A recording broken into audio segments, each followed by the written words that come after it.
Board ਦੇ ਉੱਤੇ ਜਿੰਨ ਬੈਠਾ ਜਿੰਨ ਬੈਠਾ ਤਾਂ ਜਿੰਨ ਮਤਲਬ ਇੱਕ ਜਨਾਨੀ ਨੂੰ ਚੱਕੀ ਜਾਂਦਾ ਚੱਕ ਕੇ ਲਿਆ ਕੇ ਉਹਨੂੰ ਮਤਲਬ ਹੇਠਲੇ ਪਿਆਲ ਵੜਦਾ ਤਾਂ ਤੁਰੇ ਜਾਂਦੇ ਵੇਖੀ ਜਾਂਦੇ ਉਹਨੂੰ ਜਦੋਂ ਉਹ ਹੇਠਲੇ ਪਿਆਲ ਗਿਆ ਜਾ ਕੇ ਜਿੰਨ ਹੇਠਲੇ ਪਿਆਲ ਵੜ ਗਿਆ ਦਾਨੀ ਕਹਿੰਦੀ ਮਹਾਰਾਜ ਵੀ ਇਹਦਾ ਖਹਿੜਾ ਛਡਾਓ ਕਿਸੇ ਤਰੀਕੇ ਨਾਲ ਛਡਾਓ ਕਹਿੰਦੇ ਭਾਈ ਹੁਣ ਕਹਿੰਦਾ ਹਾਂ ਜੀ ਜਦੋਂ ਉੱਥੋਂ ਜਿਉਂ ਚੱਲੇ ਜਾ ਕੇ ਤੇ ਭਾਈ ਖੂਹ 'ਚ ਉਤਰ ਜਾਂਦੇ ਆ ਜਿੰਨ ਦੇ ਮਗਰ ਉਤਰ ਜਾਂਦੇ ਆ ਤਾਂ ਕਹਿੰਦੀ ਜੀ ਕਿਵੇਂ ਕਰੋ ਕਿਵੇਂ ਨਾ ਕਰੋ ਇਹਦਾ ਖਹਿੜਾ ਛਡਾਓ ਜਨਾਨੀ ਦਾ ਇਹ ਤਾਂ ਬਹੁਤ ਮਾੜੀ ਗੱਲ ਹੈ ਤਾਂ ਬੈਠੇ ਬੈਠੇ ਜਦੋਂ ਥੱਲੇ ਉਤਰ ਗਏ ਉਤਰ ਕੇ ਵੇਖਦੇ ਆ ਜਿੰਨ ਮਤਲਬ ਜਨਾਨੀ ਦੇ ਪੱਟ ਦੇ ਸਿਰਹਾਣੇ ਤੇ ਲਾ ਕੇ ਤੇ ਜਿੰਨ ਪਿਆ ਤਾਂ ਪੀਰ ਉਹਨੂੰ ਕਹਿੰਦਾ ਦਾਨੀ ਨੂੰ ਵੀ ਕਹਿੰਦਾ ਬਾਜ਼ ਮਾਰ ਉਹ ਕਹਿੰਦੀ ਮਹਾਰਾਜ ਜੇ ਮੈਂ ਬਾਜ਼ ਮਾਰੀ ਤਾਂ ਮੈਨੂੰ ਖਾ ਜੂਗਾ ਤੁਸੀਂ ਅੰਤਰਜਾਮੀ ਆ ਤੁਸੀਂ ਮਤਲਬ ਇਹਨੂੰ ਕਰੋ ਜੋ ਕੁਛ ਕਰਦੇ ਆ ਤੁਸੀਂ ਪਾਵਰ ਦੇ ਮਾਲਕ ਹੈ ਮੇਰੇ ਕੋਲੇ ਕੀ ਹੈ ਕਹਿੰਦਾ ਦਾਨੀ ਤੂੰ ਬਾਜ਼ ਤਾਂ ਮਾਰ ਜਦੋਂ ਬਾਜ਼ ਮਾਰੀ ਬਾਜ਼ ਤਾਂ ਪੀਰ ਨੇ ਮਾਰਿਆ ਹਨੋਰਾ ਤੇ ਜਿੰਨ ਦੀ ਜਿਹੜੀ ਸ਼ਕਤੀ ਸੀ ਅੱਧੀ ਖੋਲੀ ਤਾਂ ਵੇਖਦਾ ਚਾਰ ਚਪੀਰਾ ਵੀ ਆਹ ਕੀ ਹੋ ਗਿਆ ਮੇਰੇ ਨਾਲ ਕੀ ਚਾਂਸ ਪਿਆ ਜਿੰਨ ਵੇਖਦਾ ਤਾਂ ਉੱਠ ਕੇ ਉਹ ਜਨਾਨੀ ਖੜੀ ਹੋ ਜਾਂਦੀ ਵੀ ਤੁਸੀਂ ਮਤਲਬ ਇਸ ਤੱਕ ਕਰਕੇ ਸਾਡਾ ਮਗਰਾ ਕੀਤਾ ਤੁਸੀਂ ਹੈ ਕੌਣ ਉਹ ਕਹਿੰਦਾ ਭਾਈ ਤੈਨੂੰ ਜਨਾਨੀ ਜਾਤ ਜਨਾਨੀ ਦੀ ਪੱਖ ਕਰਦੀ ਆ ਆਹ ਬੁੜੀ ਨੇ ਮੈਨੂੰ ਕਹਿਤਾ ਸਾਨੂੰ ਤੇਰੇ ਮਗਰ ਆਉਣਾ ਪਿਆ ਵੀ ਤੈਨੂੰ ਚੱਕ ਕੇ ਲਈ ਜਾਂਦਾ ਕਹਿੰਦੀ ਮਹਾਰਾਜ ਇਸ ਤੱਕ ਕਰਕੇ ਪਹਿਲਾਂ ਇਹਨੇ ਮੇਰਾ ਪਤੀ ਖਾਧਾ ਫਿਰ ਇਹਨੇ ਮੇਰੇ ਬੱਚੇ ਖਾਧੇ ਹੈਂ ਹੁਣ ਲਾਸਟ ਇਹ ਮੈਨੂੰ ਮਤਲਬ ਉੱਥੋਂ ਚੱਕ ਲਿਆ ਚੱਕ ਕੇ ਲਿਆ ਕੇ ਤੇ ਹੇਠਲੇ ਪਿਆਲ ਵੜ ਗਿਆ ਤਾਂ ਹੁਣ ਦੱਸੋ ਮੈਂ ਮਤਲਬ ਕਿੱਧਰ ਜਾਵਾਂ ਜੇ ਮੈਂ ਇੱਥੇ ਰਹਿਣੀ ਹੈ ਤਾਂ ਇਹ ਮੈਨੂੰ ਖਾ ਜੂਗਾ ਜਿੱਦੇ ਇਹਨੂੰ ਕੁਛ ਨਾ ਥਿਆ ਉੱਦੇ ਖਾ ਜੂਗਾ ਮੇਰਾ ਮਤਲਬ ਧਾਰ ਕਰਕੇ ਜਾਓ ਜ਼ਿਆਦਾ ਆਧਾਰ ਹੋ ਜੂਗਾ ਪਰ ਸ਼ਰਤ ਇੱਕ ਹੈ ਵੀ ਤੂੰ ਇਸ ਤੱਕ ਕਰਕੇ ਇਹਨੂੰ ਕਿਤੇ 11ਵੀਂ ਗਈ ਹੈ ਕਹਿੰਦੀ ਮਹਾਰਾਜ ਮੈਂ 11ਵੀਂ ਜਾਇਆ ਕਰੂੰਗੀ ਜਾਇਆ ਕਰੇਂਗੀ ਕਹਿੰਦੇ ਹਾਂ ਜੀ ਕਹਿੰਦਾ ਲੈ ਮੈਂ ਇਹਨੂੰ ਰੋਚਦਾ ਜਿੰਨ ਨੂੰ ਲੈ ਕੇ ਜਦੋਂ ਜਿੰਨ ਨਾਲ ਟੱਕਰ ਲੈਂਦਾ ਤਾਂ ਜਿੰਨ ਦਾ ਰਾਤ ਨੂੰ ਮਤਲਬ ਜ਼ੋਰ ਹੁੰਦਾ ਰਾਤ ਦਾ ਪਹਿਰੇ 'ਚ ਜਿੰਨ ਜਿੱਤ ਜਾਂਦਾ ਦਿਨ ਦੇ ਪਹਿਰੇ 'ਚ ਪੀਰ ਜਿੱਤ ਜਾਂਦਾ ਦੋਨਾਂ ਦੀ ਟੱਕਰ ਲੱਗੀ ਰਹਿੰਦੀ ਹੈ ਤਾਂ ਇੱਕ ਪੜਦੰਗ ਜਿੰਨ ਆਇਆ ਜਿਹੜਾ ਉਹਦਾ ਗੁਰੂ ਸੀ ਜਦੋਂ ਆਣ ਕੇ ਉਹਨੂੰ ਕਹਿਣ ਲੱਗਾ ਉਹ ਕਹਿੰਦਾ ਗੱਲ ਸੁਣ ਤੂੰ ਐਡੇ ਦੇਵਤੇ ਨਾਲ ਪੰਗਾ ਲਿਆ ਜਿੰਨ ਨੂੰ ਆਂਦਾ ਤੇ ਤੈਨੂੰ ਸਮਝ ਨਹੀਂ ਆਉਂਦੀ ਕਹਿੰਦਾ ਕੀ ਕਹਿੰਦਾ ਮੈਨੂੰ ਕੀ ਪਤਾ ਵੀ ਇਹ ਦੇਵਤਾ ਕਹਿੰਦਾ ਜਿਹਨੇ ਤੇਰੇ ਨਾਲ ਟੱਕਰ ਲੈ ਲਈ ਹੈਂ ਤੂੰ 4 ਕੂਟਾਂ ਦਾ ਮਾਲਕ ਹੈ 4 ਕੂਟਾਂ 'ਚ ਜਾਣਾ 4 ਕੂਟਾਂ 'ਚ ਕੋਈ ਮਰਦ ਨਹੀਂ ਛੱਡਿਆ ਤੇ ਰੋਹੀ ਦਾ ਦਰਖਤ ਨਹੀਂ ਛੱਡਿਆ ਹੈਂ ਤੇ ਤੂੰ ਮਤਲਬ ਇਹ ਕੀ ਕੀਤਾ ਕਹਿੰਦਾ ਯਾਰ ਹੁਣ ਫਿਰ ਗੁਰੂ ਜੀ ਕਹਿੰਦਾ ਤੂੰ ਮੇਰਾ ਖਹਿੜਾ ਛਡਾ ਕਹਿੰਦਾ ਇਹਨੂੰ ਮੈਂ ਕਹਿ ਦਿੰਦਾ ਪਰ ਸ਼ਰਤ ਇਹ ਹੈ ਵੀ ਜਿਹੜੀ ਗੱਲ ਇਹ ਕਹੂਗਾ ਉਹ ਕਰਨੀ ਪਊ ਕਹਿੰਦਾ ਜੀ ਕਰ ਲਾਂਗੇ ਕਹਿੰਦਾ ਵੀ ਗੱਲ ਇੰਨੀ ਆ ਜਿੰਨ ਨੂੰ ਆਂਦਾ ਵੀ ਜਦੋਂ ਪੀਰ ਨਾਲ ਗੱਲ ਕਰੀ ਪੀਰ ਭਾਈ ਜਿੱਤ ਗਿਆ ਦਿਨ ਦੇ ਖਾੜੇ 'ਚ ਜਿੱਤ ਗਿਆ ਤਾਂ ਉਹਨੂੰ ਕਹਿੰਦਾ ਵੀ ਦੱਸੋ ਕੀ ਮੰਗਦੇ ਆ ਤੁਸੀਂ ਕਹਿੰਦਾ ਵੀ ਸਾਡੀ ਮੰਗ ਤਾਂ ਉਹ ਜਨਾਨੀ ਛੱਡੀ ਕਹਿੰਦਾ ਉਹ ਜਿਹੜਾ ਕੁਛ ਮੈਂ ਚੱਕ ਕੇ ਲਿਆਇਆ ਸੀ ਤੂੰ ਤਾਂ ਉਹੀ ਮੰਗ ਲਿਆ ਮੈਂ ਤਾਂ ਇਹਦੇ ਆਸਰੇ ਦਿਨ ਕੱਟਣੇ ਸੀ ਕਹਿੰਦਾ ਇਹਦੇ ਆਸਰੇ ਦਿਨ ਨਹੀਂ ਕੱਟਣੇ ਸੀ ਪਹਿਲਾਂ ਇਹਦਾ ਪਤੀ ਖਾਧਾ ਫਿਰ ਇਹਦੇ ਬੱਚੇ ਖਾਧੇ ਹੁਣ ਜਿੱਦੇ ਤੈਨੂੰ ਕੁਛ ਨਾ ਮਿਲਿਆ ਤੂੰ ਇਹਨੂੰ ਖਾ ਜਾਏਗਾ ਇਹਨੂੰ ਮਿਹਰਬਾਨੀ ਕਰਕੇ ਇਹਨੂੰ ਛੱਡ ਦੇ ਇਹਨੂੰ ਭਾਈ ਕਹਿੰਦਾ ਛੱਡ ਤਾਂ ਮੈਂ ਦਿਨਾਂ, ਤੁਸੀਂ ਜਾਓਗੇ ਕਿਵੇਂ? ਕਹਿੰਦਾ ਜਿਵੇਂ ਆਏ ਆ। ਕਹਿੰਦਾ ਚੰਗਾ ਐਂ ਕਰ, ਜਿੰਨ ਕਹਿੰਦਾ ਵੀ ਆ ਕਸਟ ਮਨੀ ਲੈ ਜਾ, ਜਿਹਦੀ ਪਾਵਰ ਨਾਲ ਤੁਸੀਂ ਤਾਂ ਜਾਓਗੇ। ਕਸਟ ਮਨੀ ਦੇਤੀ, ਕਸਟ ਮਨੀ ਪੀਰ ਨੂੰ ਦੇਤੀ ਤੇ ਮਤਲਬ ਜਿਉਂ ਚੱਲੇ ਉੱਥੋਂ ਤਿੰਨੇ ਲੈ ਕੇ ਬਾਹਰ ਆ ਗਏ। ਬਾਹਰ ਆ ਗਏ ਤਾਂ ਜਿੰਨ ਸੋਚਦਾ ਵੀ ਉਹ ਯਾਰ ਇਹ ਤਾਂ ਗੱਲ ਮਾੜੀ ਕਰ ਲਈ ਵੀ ਹੁਣ ਬੈਠਾ ਬੈਠਾ ਜਿੰਨ ਜਿਉਂ ਚੱਲਿਆ ਤਲਾਈ 'ਚ ਚਲਿਆ ਗਿਆ। ਤਲਾਅ ਜਿੰਨ ਦਾ ਸੀਗਾ ਆਪਦਾ ਬਣਾਇਆ ਰੋਹੀ ਬੀਆ ਬਾਣ ਦੇ ਵਿੱਚ। ਉੱਥੇ ਪਾਣੀ ਜਦੋਂ ਪਾਣੀ ਪੀਂਦਾ ਸੀ, ਨਹਾਉਂਦਾ ਧੋਂਦਾ ਸੀ। ਤੇ ਸਾਧੂ ਇੱਕ ਇਸ ਤਰ੍ਹਾਂ ਕਰਕੇ ਰੋਹੀ ਬੀਆ ਬਾਣ ਦੇ ਵਿੱਚ ਮਾਂ ਪੁੱਤ, 4 ਪੁੱਤ ਹੈ, ਇੱਕ ਮਾਂ ਪਿੰਡੋਂ ਕੱਢਤੇ ਤਾਂ ਬੈਠੇ ਰੋਹੀ ਬੀਆ ਬਾਣ ਦੇ ਵਿੱਚ। ਤੇ ਮਾਂ ਰਾਤ ਦਾ ਟਾਈਮ ਹੈ, ਮਾਂ ਕਹਿੰਦੀ ਪੁੱਤ ਪਾਣੀ ਦੀ ਪਿਆਸ ਲੱਗੀ ਵੀ ਜੇ ਪਾਣੀ ਲੈ ਕੇ ਆਵੇਂ। ਕਹਿੰਦਾ ਮਾਂ ਇਹ ਕਿਹੜੀ ਗੱਲ ਆ? ਪਹਿਰੇ ਤੇ ਖੜਾ ਸੀ ਉਹ ਰਾਤ ਨੂੰ ਵੀ ਕੋਈ ਕੀੜਾ ਕੰਡਾ ਜਾਂ ਕੋਈ ਕੁਛ ਸਖਤ ਨਹੀਂ ਆਸਣ ਲਾਏ ਵੀ ਸੀ, ਘਾਹ ਫੂਸ ਦੇ ਹੈਂ ਵੀ ਕੋਈ ਆਣ ਕੇ ਵਿੱਚ ਨਾ ਵੜ ਜੇ। ਜੰਗਲ ਦਾ ਕੰਮ ਸੀ। ਜਦੋਂ ਭਾਈ ਵੇਖਦੇ ਤੁਰੇ ਜਾਂਦੇ ਆ, ਵੇਖਦਾ ਉਹ ਕਹਿੰਦਾ ਮਾਂ ਮੈਂ ਪਾਣੀ ਲਿਆਉਣਾ, ਤੂੰ ਜਰੈਂਦ ਰੱਖ। ਜਦੋਂ ਚੱਕੀ ਗਾਗਰ ਚੱਕ ਕੇ ਤੁਰਿਆ ਜਾਂਦਾ, ਥੱਲੇ ਪਹਾੜੀ ਦੇ ਥੱਲੇ ਤੁਰਿਆ ਜਾਂਦਾ, ਕਿੱਥੇ ਪਹੁੰਚ ਗਿਆ? ਜਿੱਥੇ ਉਹ ਜਿੰਨ ਦਾ ਤਲਾਅ ਸੀ। ਜਿੰਨ ਦੇ ਤਲਾਅ ਤੇ ਪਹੁੰਚ ਗਿਆ। ਉਹਨੇ ਜਾ ਕੇ ਪਹਿਲਾਂ ਤਾਂ ਇਸ਼ਨਾਨ ਕਰਿਆ। ਇਸ਼ਨਾਨ ਕਰਕੇ ਉਹਨੇ ਕਿਹਾ ਵੀ ਸਾਧ ਹੈ, ਸਾਧੂ ਆਥਣ ਹੈ, ਇਹ ਤਾਂ ਲਾਲ ਜਿਹਾ ਪਿੰਡ ਹੈ। ਜਿੰਨ ਕਹਿੰਦਾ ਕਈ ਦਿਨ ਨਹੀਂ ਮੁੱਕਣਾ ਹੈ, ਇਹਨੂੰ ਨਹਾ ਲੈਣ ਦੇ। ਜਦੋਂ ਨਹਾ ਕੇ ਤੁਰਿਆ, ਜਿਉਂ ਚੱਕਿਆ ਗਾਗਰ ਮੋਰਾਂ ਤੇ ਗਾਗਰ ਮਗਰ ਜਿੰਨ ਭੱਜਿਆ ਆਉਂਦਾ। ਤੇ ਜਿੰਨ ਦੀ ਭੈਣ ਉਹ ਤੋਂ ਸ਼ਕਤੀਵਾਨ ਸੀ। ਦੋਨੇ ਭੈਣ ਭਰਾ ਰਹਿੰਦੇ ਹੁੰਦੇ ਸੀ। ਜਦੋਂ ਜਿੰਨ ਭੱਜਿਆ ਤੁਰਿਆ ਆਉਂਦਾ ਤੇ ਉਹ ਉਦੋਂ ਤੇਜ਼ ਹੋ ਜਾਂਦਾ ਵੀ ਮਗਰ ਮੇਰੇ ਬੰਦਾ ਆਉਂਦਾ। ਭੱਜਿਆ ਆਉਂਦਾ ਭੱਜੇ ਭਾਈ ਆਣ ਕੇ ਆਪਦੀ ਮਾਂ ਨੂੰ ਕਹਿੰਦਾ ਮਾਂ ਪਾਣੀ ਪੀ ਲਿਆ। ਜਦੋਂ ਵੇਖਿਆ ਤਰੂਸੀ ਟੰਬਾ ਉਹਨੂੰ ਕਿਹਾ ਜਾਂਦਾ ਜਿਹਦੇ ਖੁੰਗਰੀਆਂ ਹੋਣ। ਤਰੂਸੀ ਟੰਬਾ ਵੇਖਿਆ ਮੋਰਾਂ ਤੇ ਇਹੋ ਜਿਹਾ ਮੋਟਾ। ਉਹਨੇ ਕਿਹਾ ਵੀ ਆਹ ਇਹਦੇ ਕੋਲ ਹਥਿਆਰ ਹੀ ਮਤਲਬ ਕਿਸੇ ਕੰਮ ਦਾ, ਕਿਹੜੇ ਕੰਮ ਦਾ, ਕੋਈ ਚੀਜ਼ ਦੀ ਸਮਝ ਹੀ ਨਹੀਂ ਆਉਂਦੀ ਵੀ ਕੀ ਚੀਜ਼ ਹੈ। ਵੇਖ ਕੇ ਜਿੰਨ ਭਾਈ ਉੱਥੋਂ ਵਾਪਸ ਮੁੜ ਗਿਆ। ਵੇਖਿਆ ਵੀ 4 ਜਣੇ ਹੈ, ਇੱਕ ਬੁੜੀ ਹੈ। ਵੇਖ ਕੇ ਆਪਦੀ ਭੈਣ ਨੂੰ ਕਹਿੰਦਾ ਭੈਣੇ ਤੈਨੂੰ ਇੱਕ ਗੱਲ ਦੱਸਾਂ। ਕਹਿੰਦੀ ਦੱਸ। ਕਹਿੰਦੀ ਵੀ ਇਸ ਤਰ੍ਹਾਂ ਕਰਕੇ 4 ਸਾਧੂ ਬੈਠੇ ਆ, ਇੱਕ ਬੁੜੀ ਹੈ ਤੇ ਸੁਖਮਨੀ ਆਸਣ ਹੈ ਉਹਨਾਂ ਦਾ, ਘਾਹ ਫੂਸ ਦਾ। ਤੇ ਰੋਹੀ ਵੀ ਆ ਬਾਣ ਦੇ ਵਿੱਚ ਬੈਠੇ ਆ। ਤੇ ਆਪਾਂ ਡੱਕੇ ਚੱਬਦੇ ਫਿਰਦੇ ਆ। ਰੋਹੀ ਦਾ ਕੋਈ ਜਾਨ ਮਤਲਬ ਦਰਖਤ ਨਹੀਂ ਛੱਡਿਆ ਹੈ। ਤੇ ਆਪਾਂ ਤੋਂ ਕਈ ਦਿਨ ਨਹੀਂ ਮੁੱਕਣੇ। ਜੇ ਤੂੰ ਹਿੰਮਤ ਕਰੇ, ਮੇਰੀ ਹਿੰਮਤ ਉਹ ਤਾਂ ਬਾਹਰ ਹੈ।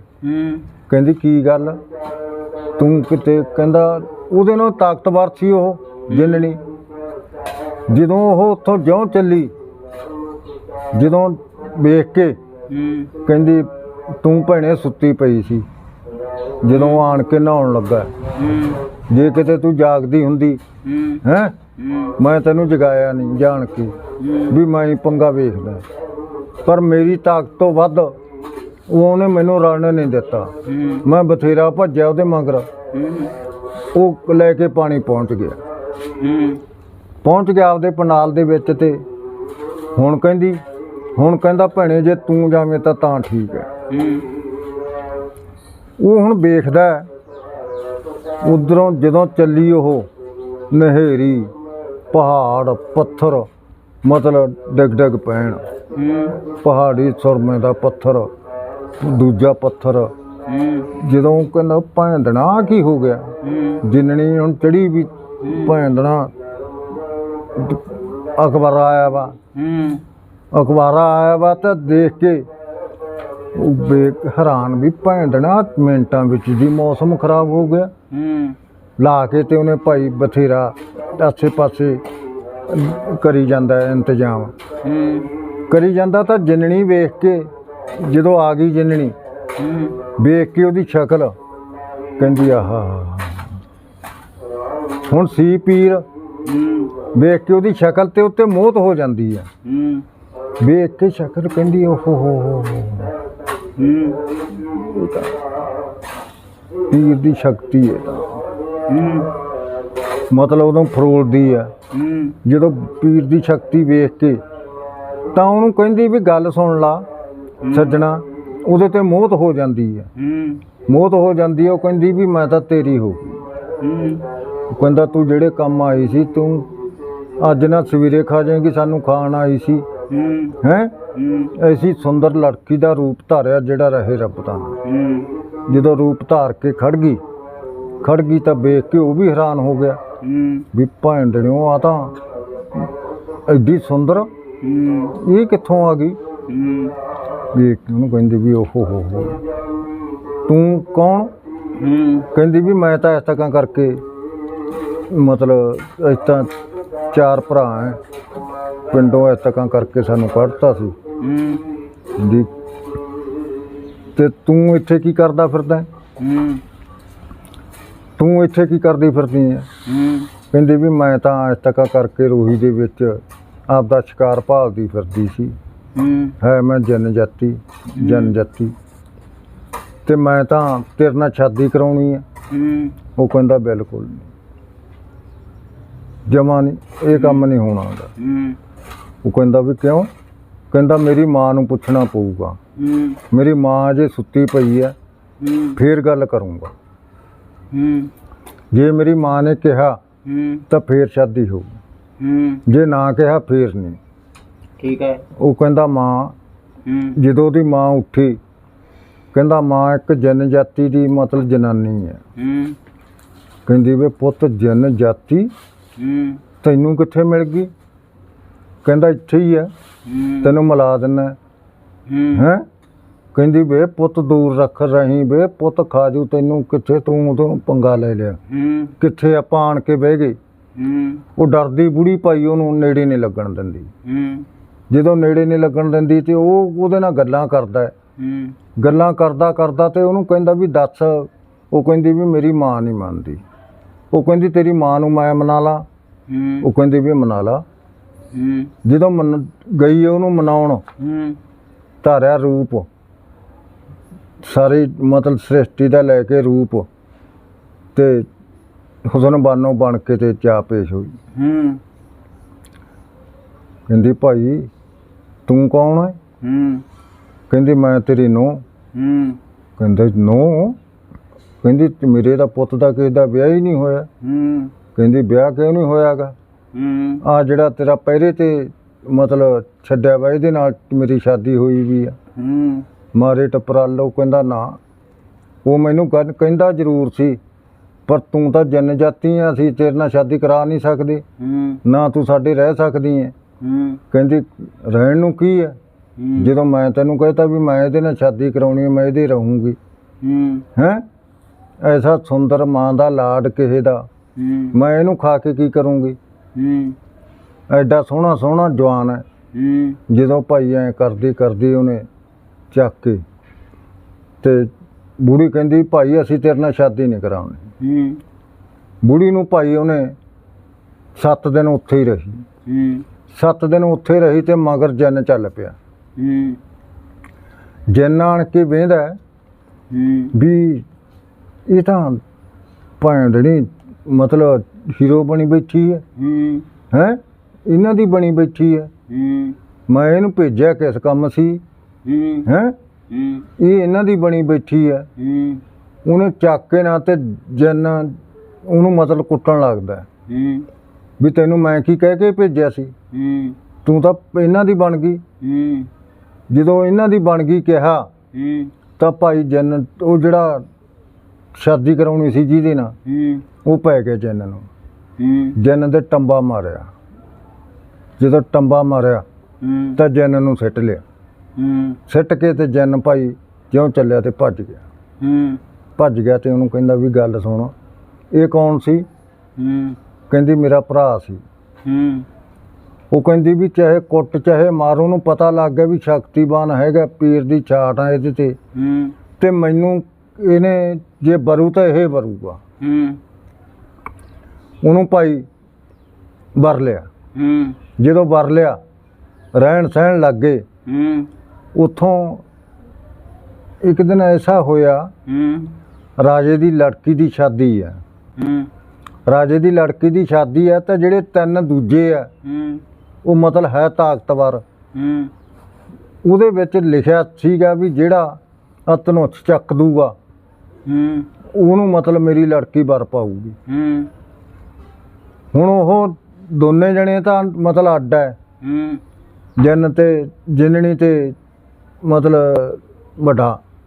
ਜਿਹੜੇ ਦੂਜੇ ਆ ਛੋਟੇ ਜਿਉਂ ਚੱਲੇ ਉੱਥੋਂ ਪੰਡਾਲ ਦੇ ਵਿੱਚ ਆਣ ਕੇ ਰਾਜੇ ਮਹਾਰਾਜਾਂ ਦਾ ਇਕੱਠ ਵੇਖ ਕੇ ਤੇ ਹੈਰਾਨ ਹੋ ਜਾਂਦੇ ਆ। ਸਾਧੂ ਵਸਤਰ ਪਾਏ ਆ। ਜਦੋਂ ਸਾਧੂ ਵਸਤਰ ਪਾਏ ਆ ਤਾਂ ਵੇਖ ਕੇ ਤੁਰੇ ਜਾਂਦੇ 4 ਚਪੇਰਾ। ਵੇਖਦੇ ਵੇਖਦੇ ਉਹ ਹੁਣ ਸੋਚਦੇ ਆ ਵੀ ਯਾਰ ਕਿੱਥੋਂ ਕੀ ਹੋਇਆ। ਸਾਧੂ ਵਸਤਰ ਪਾਏ ਇਹਨਾਂ ਦੇ, ਲੋਕ 4 ਚਪੇਰੇ ਝਾਕਦੇ ਉਹਨਾਂ ਕੰਨੀ ਪੰਡਾਲ 'ਚ ਬੈਠੇ ਵੀ ਆਹ 3 ਸਾਧੂ ਯਾਰ ਇੱਕੋ ਜਿਹੇ, ਲਾਰੜੀਆਂ ਵਰਗੇ ਰੰਗ ਆ ਇਹਨਾਂ ਦੇ। ਹੈਂ ਆਹ ਕਿਸੇ ਨੇ ਕੀ ਕੀਤਾ, ਇਹਨਾਂ ਨੂੰ ਸਾਧੂ ਬਣਾ ਛੱਡਿਆ। ਐਸੇ ਐਸੇ ਜਵਾਨ ਹੈ। ਭਾਈ ਵੇਖ ਕੇ ਤੇ ਸਾਧੂ ਵੀ ਬਹੁਤ ਆਏ ਵੀ ਐਸੀ ਸੁੰਦਰ ਲੜਕੀ ਦਾ ਰਾਜੇ ਦੀ ਦਾ ਸ਼ਾਦੀ ਹੋਊਗੀ, ਸਾਨੂੰ ਦਾਨ ਦਕਸ਼ਨਾ ਮਿਲੂਗੀ। ਜਦੋਂ ਜਿਉਂ ਚੱਲੇ ਉੱਥੋਂ ਵੇਖ ਕੇ ਵੇਖਣ ਆਏ ਵੇ ਸਾਧੂ ਤੇ ਭਾਈ ਅੱਡ ਬੈਠੇ, ਸਾਧੂਆਂ 'ਚ ਜਾ ਕੇ ਬਹਿ ਗਏ। ਸਾਧੂਆਂ 'ਚ ਬਹਿ ਗਏ ਤੇ ਵੇਖ ਕੇ ਕਰਦੇ ਕਰਾਉਂਦੇ ਜਦੋਂ ਉਹਦੇ ਵੇਖਿਆ ਪਾਇਆ ਧਨੁੱਸ਼ ਚੱਕੀ। ਧਨੁੱਸ਼ ਚੱਕੀ ਰਾਜਾ ਪ੍ਰਿਥਵੀ ਨੇ ਧਨੁੱਸ਼ ਚੱਕਤੀ। ਉਹਨੇ ਕੰਗਣ ਖਰ ਉਹਦੇ ਪਾਤਾ। ਬੜੇ ਬੜੇ ਬਲਵੰਤੇ ਆਏ ਸੀ ਜਿਨ੍ਹਾਂ ਤੋਂ ਚੱਕੀ ਨਹੀਂ ਗਈ। ਉਹਨੇ ਚੱਕ ਕੇ ਬਾਲਾ ਕੱਢ ਕੇ, ਜਦੋਂ ਬਾਲਾ ਕੱਢ ਕੇ ਸਿੱਟਿਆ ਨਾ, ਕਹਿੰਦਾ ਵੀ ਓਹੋ, ਉਹ ਚੀਕਣ ਲੱਗ ਗਈ। ਧਨੁੱਸ਼ ਚੀਕਣ ਲੱਗ ਗਈ। ਕਹਿੰਦੀ ਵੀ ਤੂੰ ਕੌਣ? ਕਹਿੰਦਾ ਮੈਂ ਤਕਾਂ ਰਾਜਾ ਪ੍ਰਿਥਵੀ। ਕਹਿੰਦੀ ਫਿਰ ਮੈਨੂੰ ਐ ਸਿੱਟਣਾ ਸੀ? ਕਹਿੰਦਾ ਤੂੰ ਕੌਣ ਹੈ? ਕਹਿੰਦਾ ਮੈਂ ਉਹ ਕਹਿੰਦੀ ਮੈਂ ਗੌਤਮ ਰਿਸ਼ੀ ਦੀ ਨਾਰੀ ਹਾਂ। ਕਹਿੰਦੀ ਓਹੋ, ਗੌਤਮ ਰਿਸ਼ੀ ਦੀ ਨਾਰੀ?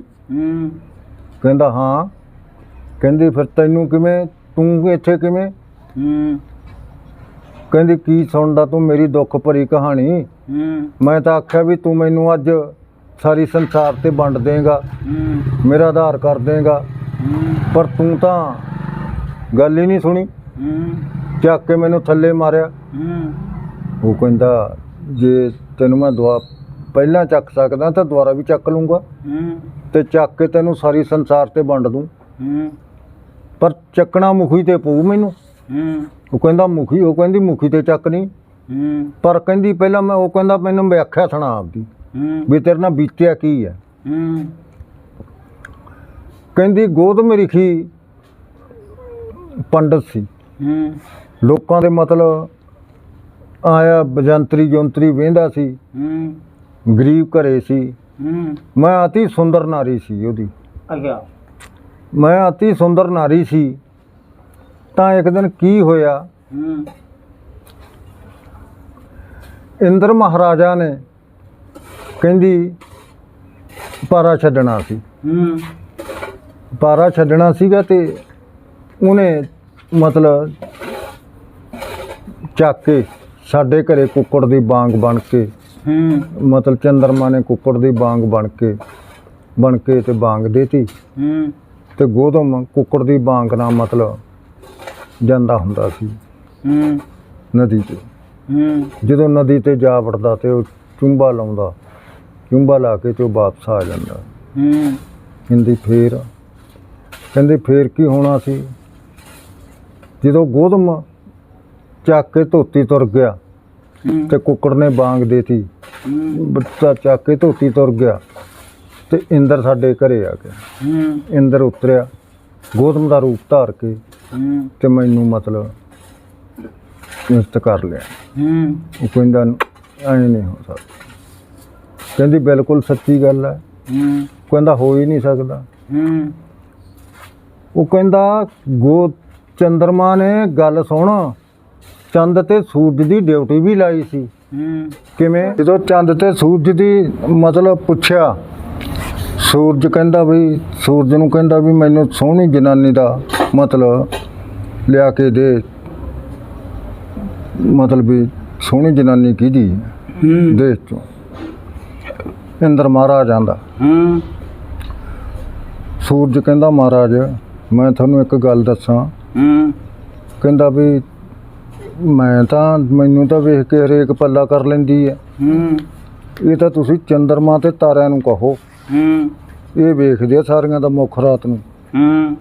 ਜਦੋਂ ਭਾਈ ਇਹ ਗੱਲ ਹੋ ਗਈ ਤਾਂ ਉਹਨੇ ਜਾ ਕੇ ਚੰਦਰਮਾ ਨੂੰ ਸੱਦਿਆ। ਚੰਦਰਮਾ ਨੂੰ ਕਹਿੰਦਾ ਵੀ ਇਸ ਤਰ੍ਹਾਂ ਕਰਕੇ ਸੁੰਦਰ ਨਾਰੀ ਦਾ ਮੈਨੂੰ ਪਤਾ ਲਿਆ ਕੇ ਦੇ। ਕਹਿੰਦਾ ਮਹਾਰਾਜ ਮੈਨੂੰ 8 ਦਿਨ ਦੇਹੋ। 8 ਦਿਨ ਦੇਤੇ। ਜਦੋਂ 8ਵੇਂ ਦਿਨ ਫੇਰ ਸੱਦਿਆ ਚੰਦਰਮਾ ਨੂੰ। ਚੰਦਰਮਾ ਕਹਿੰਦਾ ਮਹਾਰਾਜ ਮੈਂ ਤਾਰਿਆਂ ਨੂੰ ਪਤਾ ਹੋਊਗਾ, ਮੈਨੂੰ ਖਾਸ ਪਤਾ ਨਹੀਂ। ਉਹ ਕਹਿੰਦਾ ਜਦੋਂ ਤਾਰਿਆਂ ਕੋਲੇ ਗੱਲ ਪੁੱਛੀ ਇੰਦਰ ਮਹਾਰਾਜ ਨੇ, ਤਾਰੇ ਕਹਿੰਦੇ ਵੀ ਸਾਡੇ ਕੋਲੇ ਤਾਂ ਐਸਾ ਟਾਈਮ ਹੀ ਨਹੀਂ ਹੁੰਦਾ, ਸਾਡੇ ਨਾਲ ਤਾਂ ਚੰਦਰਮਾ ਥੱਲੇ ਹੁੰਦਾ, ਚੰਦਰਮਾ ਨੂੰ ਪਤਾ ਹੋਊ। ਜਦੋਂ ਚੰਦਰਮਾ ਨੂੰ ਕਿਹਾ ਫੇਰ ਦੁਬਾਰਾ 8 ਦਿਨਾਂ ਬਾਅਦ ਚੰਦਰਮਾ ਕਹਿੰਦਾ ਜੀ 8 ਦਿਨ ਦੇਹੋ। ਜਦੋਂ 8ਵੇਂ ਦਿਨ ਜਾ ਕੇ ਪਤਾ ਕਰਿਆ ਤੇ ਗੋਤਮ ਰਿਖੀ ਦੀ ਨਾਰੀ ਸੁੰਦਰ ਤੇ ਮਾਵਾਂ ਧੀਆਂ ਅਤੀ ਸੁੰਦਰ ਸੀ, ਅਤੀ ਸੁੰਦਰ ਸੀ। ਉਹ ਕਹਿੰਦੇ ਜੀ ਤੁਹਾਨੂੰ ਕੀ ਜ਼ਰੂਰਤ ਪੈ ਗਈ ਚੰਦਰਮਾ ਦਾ? ਕਹਿੰਦਾ ਮਹਾਰਾਜ ਮੈਂ ਭਾਰਾ ਛੱਡਣਾ, ਮੈਂ ਇਸ ਤਰ੍ਹਾਂ ਸੁੰਦਰ ਨਾਰੀ ਭਾਲਦਾ ਵੀ ਜਿਹੜੀ ਅੰਸ਼ ਹੋਊਗੀ ਉਹ ਅਤੀ ਸੁੰਦਰ ਹੋਊਗੀ। ਅੱਛਾ। ਕਹਿੰਦਾ ਮਹਾਰਾਜ ਗੋਤਮ ਰਿਖੀ ਦੀ ਨਾਰੀ ਹੈ, ਮਾਵਾਂ ਧੀਆਂ ਇੱਕੋ ਜਿਹੀਆਂ। ਅੱਛਾ। ਜਦੋਂ ਕਹਿੰਦਾ ਫਿਰ ਵੇਖ ਕੇ ਆ ਵੀ ਉਹ ਕੀ ਕਰਦਾ ਹੁੰਦਾ, ਕੀ ਨਹੀਂ ਕਰਦਾ ਹੁੰਦਾ। ਕਹਿੰਦਾ ਮਹਾਰਾਜ ਮੈਂ ਵੇਖ ਲੈਣਾ। ਜਦੋਂ ਵੇਖਣ ਗਿਆ ਤਾਂ ਉਹ ਵੇਖਦਾ ਦਿਨੇ ਪੰਡਤ ਦਾ ਕੰਮ ਕਰਦਾ, ਆਏ ਗਏ ਨੂੰ ਜੰਤਰੀ ਖੋਲਦਾ, ਇੱਕ ਪੌਲਾ ਕੋਈ 2 ਪੌਲੇ ਕੋਈ ਦੇ ਜਾਂਦਾ, ਆਪਦਾ ਘਰ ਦਾ ਗੁਜ਼ਾਰਾ, ਗਰੀਬ ਪੰਡਤ ਹੈ। ਜਦੋਂ ਘਰ ਦਾ ਗੁਜ਼ਾਰਾ ਚਲਾਉਂਦਾ ਤਾਂ ਉਹ ਕਹਿੰਦਾ ਜੀ ਇਸ ਤਰ੍ਹਾਂ ਕਰਕੇ ਉਹ ਜੰਤਰੀ ਦਾ ਕੰਮ ਕਰਦਾ ਹੈ। ਇੰਦਰ ਮਹਾਰਾਜ ਨੂੰ ਜਾ ਕੇ ਮਤਲਬ ਆਂਦਾ ਹੈ ਚੰਦਰਮਾ ਵੀ ਫੇਰ ਕਹਿੰਦਾ ਜਿਹੜੀ ਗੱਲ ਮੈਂ ਤੈਨੂੰ ਕਹੀ ਹੈ ਨਾ ਉਹਦਾ ਪਤਾ ਕਰ ਵੀ ਉਹ ਘਰੋਂ ਗਾਇਬ ਕਦੋਂ ਹੁੰਦਾ ਹੈ। ਅੱਛਾ। ਕਹਿੰਦਾ ਜੀ ਘਰੋਂ ਗਾਇਬ? ਕਹਿੰਦਾ ਘਰੋਂ ਗਾਇਬ ਦਾ ਪਤਾ ਮੈਂ ਕਰ ਲੈਣਾ। ਕਹਿੰਦਾ ਜੀ ਘਰੋਂ ਜਦੋਂ ਗਾਇਬ ਹੁੰਦਾ ਉਹ, ਜਦੋਂ ਪਤਾ ਕਰਿਆ ਸਾਰਾ ਦਿਨ ਖੜਾ ਰਿਹਾ, ਫਿਰਦਾ ਰਿਹਾ ਉੱਥੇ, ਸਾਰੀ ਰਾਤ ਲੰਘ ਗਈ। ਜਦੋਂ ਤੜਕੇ 4 ਵਜੇ ਤਾਂ ਗੋਤਮ ਰਿਖੀ ਧੋਤੀ ਚੱਕਦਾ, ਧੋਤੀ ਚੱਕ ਕੇ ਤੇ ਗੰਗਾ ਤੇ ਜਾਂਦਾ, ਗੰਗਾ ਤੇ ਜਾ ਕੇ ਚੁੰਬਾ ਲਾਉਂਦਾ, ਚੁੰਬਾ ਲਾ ਕੇ ਤਾਂ ਵਾਪਸ ਰਾਮ ਕਰਦਾ ਮੁੜਿਆ ਆਉਂਦਾ। ਜਦੋਂ ਵਾਪਸ ਮੁੜਿਆ ਆਉਂਦਾ ਤਾਂ ਉਹ ਵੇਖਦਾ, ਵੇਖ ਕੇ ਕਹਿੰਦਾ ਮਹਾਰਾਜ ਵੀ 4 ਵਜੇ ਉਹ ਨਦੀ ਤੇ ਜਾਂਦਾ ਸੁਬਾਹ ਇਸ਼ਨਾਨ ਕਰਨ। ਜਦੋਂ ਇਸ਼ਨਾਨ ਕਰਕੇ ਫਿਰ ਆਣ ਕੇ ਮਤਲਬ ਘਰੇ ਆਪਦਾ ਆਸਣ ਲਾਉਂਦਾ, ਦੀਵਾ ਬੱਤੀ ਕਰਦਾ, ਚਿਰਾਗ ਕਰਦਾ ਹੈ ਤੇ ਪੀਰ ਨੂੰ ਉਹ ਵੀ ਮੰਨਦਾ ਹੈ। ਤੇ ਇਹ ਤੁਸੀਂ ਹੁਣ ਦੇਖ ਲਓ। ਕਹਿੰਦਾ ਕੁੱਕੜ ਦੀ ਵਾਂਗ ਨਾਲ ਮਤਲਬ ਉਹ ਜਾਂਦਾ। ਕਹਿੰਦਾ ਫਿਰ ਬਈ ਗੱਲ ਇੰਨੀ ਆ ਚੰਦਰਮਾ, ਮੇਰੀ ਮਦਦ ਕਰ। ਕਹਿੰਦਾ ਜੀ ਕੀ? ਕਹਿੰਦਾ ਐਂ ਕਰ ਤੂੰ ਕੁੱਕੜ ਬਣ ਕੇ 1 ਵਜੇ ਰਾਤ ਦੇ ਵਾਂਗ ਦੇ ਦੀ। ਕਹਿੰਦਾ ਮਹਾਰਾਜ ਮੇਰੇ 'ਚ ਚਾਹੀ ਸ਼ਕਤੀ ਨਹੀਂ। ਕਹਿੰਦਾ ਸ਼ਕਤੀ ਤੈਨੂੰ ਮੈਂ ਦਿੰਦਾ, ਕੁੱਕੜ ਬਣ ਜੀ। ਜਦੋਂ ਕੁੱਕੜ ਦਾ ਰੂਪ ਧਾਰਿਆ ਤੂੰ ਤਾਂ ਵਿਹੜੇ ਦੇ ਵਿੱਚ ਉਤਰ ਕੇ ਜਾਂ ਕੰਧ ਤੇ ਖੜ ਕੇ ਉਹਨਾਂ ਦੇ ਮਤਲਬ ਕੁੱਕੜੂ ਘੜੂ ਕਰਦੇ ਬਾਂਗ ਦੇ ਦੀ। ਜਦੋਂ ਉਹ ਤੁਰ ਗਿਆ, ਇਹ 4 ਵਜੇ ਨਹੀਂ, ਕਹਿੰਦਾ ਵੀ 1-1:30 ਵਜੇ ਮਤਲਬ ਰਾਤ ਦੇ ਹੋਣ। ਜਦੋਂ ਭਾਈ 12:30 ਦਾ ਟਾਈਮ ਹੋਇਆ ਤਾਂ ਕੁੱਕੜ ਨੇ ਬਾਂਗ ਦਿੱਤੀ ਤੇ ਗੋਦਮ ਉੱਠਿਆ, ਵੇਖ ਕੇ 5-4 ਬਾਂਗਾਂ। ਉਹ ਸੋਚਦਾ ਵੀ ਯਾਰ ਅਜੇ ਐਡੀ ਰਾਤ ਪਈ ਐ, ਅੱਜ ਕੁੱਕੜ ਨੇ ਬਾਂਗ ਕਿਵੇਂ ਸਦੇਹਾਂ ਦੇਤੀ। ਸੋਚਦਾ ਜਾਂਦਾ ਤਾਂ ਗਾਹਾਂ ਜਾ ਕੇ ਜਦੋਂ ਨਦੀ 'ਚ ਮਾਰਿਆ ਨਾ ਚੁੰਬਾ, ਨਦੀ ਕਹਿੰਦੀ ਆ ਤੇਰੀ ਐਸੀ ਤੈਸੀ ਦੋਸਤਾ ਵੀ ਮੈਂ ਬੇਬਰਦ ਪਈ ਐ, ਤੂੰ ਹੈ ਕੌਣ? ਕਹਿੰਦਾ ਮਾਂ ਮੈਂ ਤੇਰਾ ਗੋਦਮ ਭਗਤ। ਉਹ ਕਹਿੰਦੀ ਓਹੋ, ਕਹਿੰਦੀ ਵੀ ਗੱਲ ਇੱਕ ਸੁਣ ਲਾ, ਵੀ ਪਾਣੀ ਆਵਾਜ਼ ਦਿੰਦਾ, ਰਾਤ ਨੂੰ ਤੁਰਿਆ ਜਾਂਦਾ ਆਪਾਂ ਨਦੀ 'ਤੇ ਕਿਸੇ ਦਰਿਆ 'ਤੇ ਕਿਤੇ ਸਮੁੰਦਰ 'ਤੇ ਚਲੇ ਜਾਓ, ਪਾਣੀ ਆਵਾਜ਼ ਦੇਊਗਾ। ਤਾਂ ਉਹਨੇ ਜਦੋਂ ਛੱਡਿਆ ਨਾ, ਮਤਲਬ ਵੇਖ ਕੇ ਨਾ, ਉਹਨੇ ਨਦੀ ਨੇ ਜਦੋਂ ਉਹਨੂੰ ਬਾਗ ਕਰਤੇ, ਉਹ ਕਹਿੰਦੀ ਵੀ ਗੱਲ ਇੰਨੀ ਆ, ਬਾਹਰ ਖੜ ਜਾ ਤੈਨੂੰ ਮੈਂ ਛੱਲ ਦਿੰਨੀ ਆ। ਉਹਦੇ ਬਰਾਬਰ ਦੀ ਛੱਲ ਛੱਡੀ ਗੰਗਾ ਨੇ। ਜਦੋਂ ਛੱਲ ਛੱਡੀ ਉਹਦੇ ਬਰਾਬਰ ਦਾ ਉਹ ਭਿੱਜ ਕੇ ਕਹਿੰਦੀ ਗੱਲ ਸੁਣੋ ਵੀ ਅੱਗੇ ਤੂੰ 4 ਵਜੇ ਆਉਣਾ ਹੈ, ਅੱਜ ਐਡੀ ਸਦੇਹਾਂ ਕਿਵੇਂ? ਅਜੇ ਤਾਂ ਰਾਤ ਦਾ ਮਤਲਬ 1 ਵਜੇ। ਉਹ ਕਹਿੰਦਾ ਮਾਂ ਮੈਂ ਕੁੱਕੜ ਦੀ ਬਾਂਗ ਨਾ ਆਉਣਾ ਹੈ। ਕੁੱਕੜ ਨੇ ਬਾਂਗ ਦੇਤੀ, ਮੈਂ ਉੱਠ ਕੇ ਧੋਤੀ ਚੱਕੀ ਤੇ ਮੈਂ ਇੱਧਰ ਤੁਰ ਪਿਆ। ਉਹ ਕਹਿੰਦੀ ਓਹੋ, ਜਦੋਂ ਘਰੇ ਨਿਗਾਹ ਮਾਰੀ ਕਹਿੰਦੀ ਜਾ ਭੱਜਿਆ, ਤੇਰੇ ਘਰ ਨੂੰ ਚੋਰ ਲੱਗੇ ਆ, ਪਰ ਪਿੱਛਾ ਭੌਂਕੇ ਨਾ ਝਾਂਕੀ, ਉੱਡ ਜਾ। ਜਦੋਂ ਘਰੇ ਆਇਆ ਤੇ ਕੁੜੀ ਬੈਠੀ ਬਾਹਰ 'ਚ, ਬੈਠੀ ਤੇ ਗਾਂ ਮਤਲਬ ਗੋਦਮ ਦਾ ਰੂਪ ਧਾਰਿਆ ਵਾ ਇੰਦਰ ਦਾ, ਤੇ ਇਹ ਦੋਨੇ ਅੰਦਰ ਪਏ। ਜਦੋਂ ਪਤਾ ਲੱਗ ਗਿਆ ਵੀ ਗੋਦਮ ਆ ਗਿਆ ਤਾਂ ਉਹਨੇ ਦੇਖਿਆ, ਦੇਖ ਕੇ ਉਹ ਕਹਿੰਦੀ ਓਹੋ ਤੂੰ ਮਤਲਬ ਬੇਵਫਾ ਆਹ ਤੂੰ। ਉਹ ਕਹਿੰਦੀ ਮਹਾਰਾਜ ਤੁਹਾਡਾ ਸਰੂਪ ਸੀ, ਮੈਂ ਇਹ ਕੀ ਕਰਦੀ ਹੈ। ਹੁਣ ਗੋਦਮ 2 ਹੋ ਗਏ, ਜਦੋਂ 2 ਹੋ ਗਏ ਉਹ ਵੇਖਦਾ ਹੈ, ਵੇਖ ਕੇ ਉਹ ਕਹਿੰਦੇ ਵੀ ਚੰਗਾ ਤੇਰਾ ਜਿਹੜਾ ਅਸਲੀ ਪਤੀ ਉਹਨੂੰ ਹੱਥ ਲਾ ਦੇ। ਜਦੋਂ ਉਹ ਅਸਲੀ ਪਤੀ ਨੂੰ ਹੱਥ ਲਾਤਾ ਵੀ ਮੇਰੇ ਪਤੀ ਦੇ ਕੱਪੜੇ ਗਿੱਲੇ ਹੋਣਗੇ, ਨਦੀ ਤੋਂ ਆਇਆ, ਉਹਨੇ ਗਿੱਲੇ ਕੱਪੜੇ ਵੇਖ ਕੇ ਉਹਨੂੰ ਹੱਥ ਲਾਤਾ ਆਪਦੇ ਅਸਲੀ ਪਤੀ ਨੂੰ। ਜਦੋਂ ਅਸਲੀ ਪਤੀ ਨੂੰ ਹੱਥ ਲਾਤਾ ਤੇ ਉਹਨੇ ਜਿਉਂ ਚੱਕੀ ਮਤਲਬ ਛਾਲ ਤੇ ਦੋਨੇ ਉੱਡ ਗਏ ਤੇ ਇੱਕ ਗਿੱਲੀ ਧੋਤੀ ਦਾ ਫਰ ਤੇ ਵੱਜਿਆ ਇਹਦੇ ਚੰਦਰਮਾ ਦੇ। ਚੰਦਰਮਾ ਦੇਖ ਲਿਓ ਸਾਫ਼ ਨਹੀਂ ਹੈ, ਉਹਦੇ ਵਿੱਚ ਮੈਲ ਵਿਚਾਲੇ ਜਿਹੜੀ ਹੈਗੀ ਹੈ ਉਹ ਗੋਦਮ ਦਾ ਲੜ ਵੱਜਿਆ ਵਾ। ਜਦੋਂ ਉਹਨੇ ਮਤਲਬ ਉੱਡ ਗਏ ਤਾਂ ਹੁਣ ਘਰਾਂ ਵਾਲੀ ਨੂੰ ਸਜ਼ਾ ਦਿੰਦਾ ਹੈ, ਕਹਿੰਦਾ ਜਾ ਸਿਲ ਪੱਥਰ ਹੋ ਜਾਏਗੀ। ਉਹ ਕਹਿੰਦੀ ਮਹਾਰਾਜ ਵੀ ਤੁਹਾਡਾ ਰੂਪ ਸੀ, ਮੈਂ ਕਿਵੇਂ ਜਵਾਬ ਦਿੰਦੀ ਵੀ ਹੁਣ। ਉਹ ਕਹਿੰਦਾ ਨਾ ਮੈਨੂੰ ਬਖਸ਼ੋ। ਉਹ ਕਹਿੰਦਾ ਵੀ ਬਿਲਕੁਲ ਨਹੀਂ ਬਖਸ਼ੀ ਜਾਣੀ, ਦੂਸਰਾ ਬਚਨਾ ਜਾਂ ਸਿਲ ਪੱਥਰ ਹੋ ਜਾਏਗੀ। ਉਹ ਕਹਿੰਦੀ ਮਹਾਰਾਜ ਅਜੇ ਵੀ ਬਖਸ਼ ਦੇ। ਕਹਿੰਦਾ ਬਸ ਬਖਸ਼ਤੀ, ਮੈਂ ਤੁਹਾਡੇ ਨਾਲ ਧਰਮ ਪਤਨੀ ਇੰਨਾ ਚਿਰ ਤੁਹਾਡਾ ਪਤਨੀ ਦਾ ਰੂਪ ਨਿਭਾਇਆ ਵੀ ਮੈਨੂੰ ਬਖਸ਼ੋ। ਪਹਿਲਾਂ ਕੁੜੀ ਨੂੰ ਮਤਲਬ ਸਜ਼ਾ ਦਿੱਤੀ ਵੀ ਜਾ ਕੁਆਰੀ ਬੱਚਾ ਜੰਮੇਗੀ, ਜਿਹਨੇ ਮਾਂ ਦੀ ਰੱਖੀ ਆ। ਕੁੜੀ ਨੂੰ ਸਜ਼ਾ ਦੇਤੀ, ਮੁੜ ਕੇ ਕੁੜੀ ਤੁਰ ਗਈ ਇੱਥੋਂ ਘਰੋਂ। ਤਾਂ ਗੋਦਮ ਰਿਖੀ ਆਪਦੀ ਨਾਰੀ ਨੂੰ ਕਹਿੰਦਾ ਜਾ ਸਿਲ ਪੱਥਰ ਹੋ ਜਾਏਗੀ, ਜਿੱਥੇ ਚਰਸਤਾ ਆਊਗਾ ਉੱਥੇ ਸਿਲ ਪੱਥਰ ਹੋ ਜਾਏਗੀ।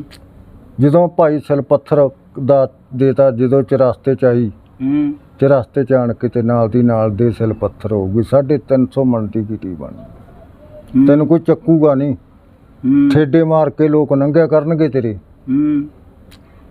ਕਹਿੰਦੀ ਵੀ ਓਹੋ ਮੈਨੂੰ ਐਡੀ ਭੈੜੀ ਸਜ਼ਾ ਦੇਤੀ। ਜਦੋਂ ਐਡੀ ਭੈੜੀ ਸਜ਼ਾ ਦੇਤੀ ਤਾਂ ਇੱਕ ਦਿਨ ਪੀਰ ਆਇਆ। ਪੀਰ ਤੇ ਦਾਨੀ ਉੱਡੇ ਜਾਂਦੇ ਆ।